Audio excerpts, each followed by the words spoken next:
Hey guys, it's Victoria and welcome back to FemmeHead. Today we're going to talk about self-care for the different phases of our cycle. In a previous video we went over how to figure out the different phases of your cycle. I will link that down below. If I remember, I'll put it up here. So let's go over how we can care for ourselves. And as always, these are just suggestions. You know yourself best, everyone's different, unique, and so take what you want, leave what you don't. Listen to your body and what it's craving, and the more you do this, the more you will learn what you need in each phase. I also find it helpful to, like, once you kind of figure out a list of things for each phase, you can put those into your Google Calendar event of your repeating cycle phases, or you can just have it like a little sticky note or a note in your phone or whatever, but put them somewhere so you can remember, like, oh yeah, these are good things I can do for myself during this phase.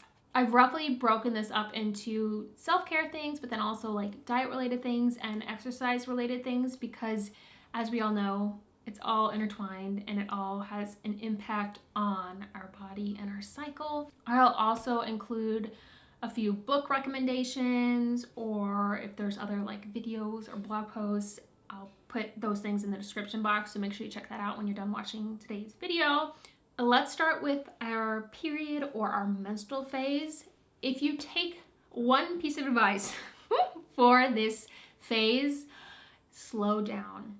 Feel free to say no in all areas of life. You're gonna wanna keep your calendar as clear as possible for when you expect your period, because you really just kind of wanna curl up with a good book or a favorite TV show or movie and just wanna take it easy, and you just wanna burrow in, kind of like winter time. Delegate any tasks you can at home or work to just take things off your plate so you can just take it easier. And I know we're like, oh, this sounds so selfish, I have to do it all, like, I can't take a break, but you can find ways to make your life easier for 3 days. Give me 3 days of just slightly easier life. And if you're into it, this is a great time to meditate and journal, because you're like super connected with your inner self. It's just flowing. So if you're into it, do it. Obviously, minimizing any symptoms of our period is part of this, whether that is a nice warm heating pad or a hot bath. Throw some Epsom salts in there for magnesium, making time for extra sleep, pain meds, whatever it is you need to care for your physical needs. So into the more diet things, we want to focus on iron-rich foods as well as vitamin C, because vitamin C is what helps our body absorb that iron that we're working on putting in our mouths. So veggies, I'm gonna read them because I've got a list. It's like spinach, sweet potatoes, broccoli, and kale. Fruits like strawberries, watermelon, raisins, dates, dried apricots and peaches. Seeds, nuts, and beans like tofu, lentils, pistachios, pumpkin seeds, sesame seeds, flax seeds, almonds, cashews, and beans such as kidney, garbanzo, or white beans.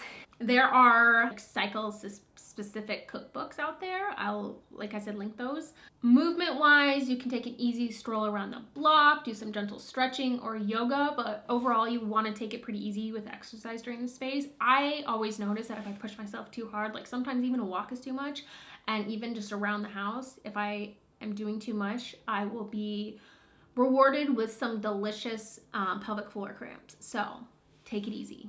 Next up is our follicular phase. Our follicular phase is a great time to try new things, plan out goals, think active self-care for this phase, things that are going to energize and rejuvenate you. Go on a little evening stroll or a morning one if you're into that. Hang out with friends and be social. Go to a museum, a park, a botanical garden, like walk around and soak it all up. You can find your flow with yoga, dance, or go on a hike to connect with nature. Diet-wise, we want to focus on healthy carbs and protein to fuel our body for its upcoming ovulation. For those carbs, think things like sweet potatoes, bananas, potatoes, corn, legumes, beans, lentils, quinoa, avocado, apples, rice, and whole wheat breads. And then protein-wise, you can think things like lentils, beans, tofu, peanut butter, oats, quinoa, to name a few. And moving into our ovulatory phase, which is just like a couple days around ovulation. Self-care, you're feeling energized and social, so get out there and do the things that excite you. Go out to friends with your dinner or your partner. Plan a trip for this phase because you're really gonna enjoy it. This is the time for adventurous self-care. You can schedule a hair appointment for this phase. You can get a massage, you can get your nails done or do them yourself. Go shopping. This is time to pump it up with like high intensity things, and there's not really anything that's off the table because this is just the best phase to be super active and you don't really have any limits when it comes to exercise. Diet wise, you might actually not be as hungry as normal, so you want to focus on fresh protein rich foods as well as fiber to keep everything moving. Raspberries, pears, green peas, broccoli, whole wheat pasta, quinoa, oatmeal, split peas, lentils, black beans, and chia seeds. The final phase is our luteal phase. While you've been like super energetic and like such a go-getter, your body's gonna start slowing down. And I find that like feeling like the best version of ourselves in the follicular phase and our ovulatory phase, it's always kind of hard to accept that you've got to start slowing down now because you're like, oh, I've been on such a roll, like I've been doing all these things, blah, blah, blah. But we gotta take it back down a notch. You want to listen to your body and slow down. Things like yoga and walks. Plan for things that don't require a bunch of energy, like meeting a friend for a cup of coffee or an easy lunch date. Once again, snuggle up and read a good book or watch a movie. If possible, this is a great time to prep some foods for your menstrual phase so you can take it even easier during your period. Like our period, it's a great time to journal and meditate, whether it's journaling about your dreams or just stream of consciousness. Journaling's good for all phases, but I feel like if you're gonna pick two, it's the menstrual phase and the luteal phase. I just treat the end of my cycle, like that last week of my luteal phase before my period starts, like my period. You know, I'm taking it easy, I'm focusing on myself, I'm slowing down, I'm nourishing myself, and just like, yeah, taking it really easy. Diet wise, magnesium is gonna help prep for PMS, and B vitamins are gonna give you a little boost in serotonin that are gonna help with any like fickle moods you might have during your luteal phase. You can try things like dark chocolate, avocados, nuts, legumes, tofu, seeds, leafy greens, and bananas for a boost of magnesium. And then brown rice, tofu, green peas, avocados, spinach, lentils, mushrooms, and asparagus are all good places to find some B vitamins. If you are a vegetarian or vegan, you might want to consider a B vitamin supplement just because it's harder to get all of the B vitamins that our body needs through a plant-based diet. And then to wrap this all up, let's go over a few things that you can do cycle around to nourish your body. Stay hydrated and drink those fluids. If you're like me and you just, you don't like plain water, you can, have some nice warm teas, you can have some fizzy water, you can have some fruit and veggie juice. So there's other places to get your liquids than just water because, I don't know, I've always struggled with plain water. It's just, unless I'm like super dehydrated and I've just like worked out or something, I'm not one to just drink plain water. Keep your stress in check, which I know is easier said than done. Things like meditate, get out to nature, journal, try to soak up like 10 to 15 minutes of direct sunshine each day. Like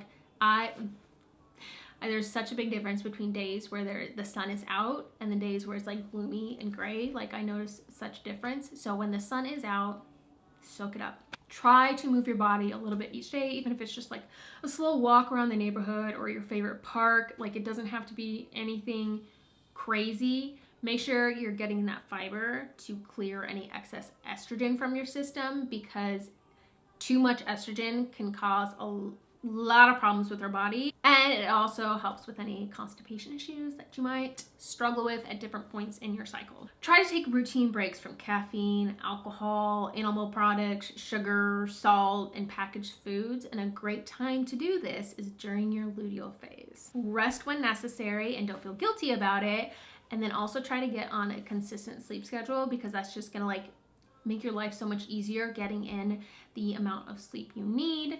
And finally, get off electronics like an hour or two before bed.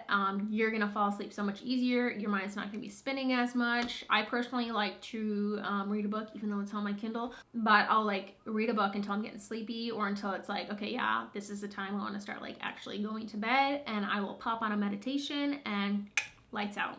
If it's a certain phase where I'm like struggling with falling asleep or staying asleep, I'll just pop a little melatonin. Also consider a weekly 24-hour break from just like technology, social media. A great phase for this is either your luteal phase or your menstrual phase. Like, it's a good time to just like disconnect and recenter yourself. So those are my suggestions for our different phases. I'm sure you have other ones in mind, but I think it's important to just kind of like write them all out, put them in a place that you're going to see them, remember them, and try to implement as many as you can for each phase, even if it's just one thing from each category. But anyways, that's what I have to say about all this. If you have any more suggestions, write them down below, and I will see you guys in my next video. Bye!